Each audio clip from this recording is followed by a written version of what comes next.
আজকে এই মায়াতের জানাজার ইমাম সাহেব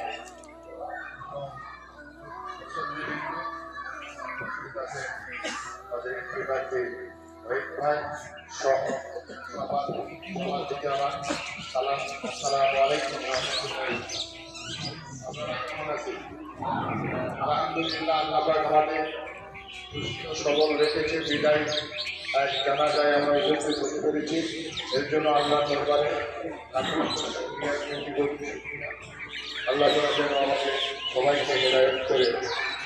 আজকে মায়া এনার বয়স 100 পার, 100 মনে হয় 16-17।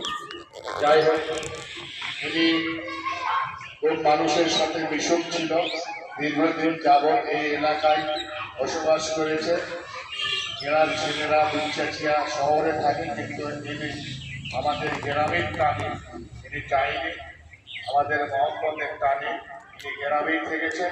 যদি ইনার চলাফেরার কারণে কোনো কথাবার্তার দ্বারাই যদি আপনারা কেন মন কষ্ট পেয়ে থাকেন, আল্লাহ রাস্তে মাফ করে দেবেন। আল্লাহ পাক যেন ইনাকে জান্নাতুল ফেরদাউস নসিব করে, এবং এনার যদি কোনো দেনা পাওনা থাকে, এনার যোগ্য সন্তান আছে, যোগ্য নাতিরা আছে, ওনারা বলবেন, ওনারা পরিশোধ করবেন। আমার জানা মতে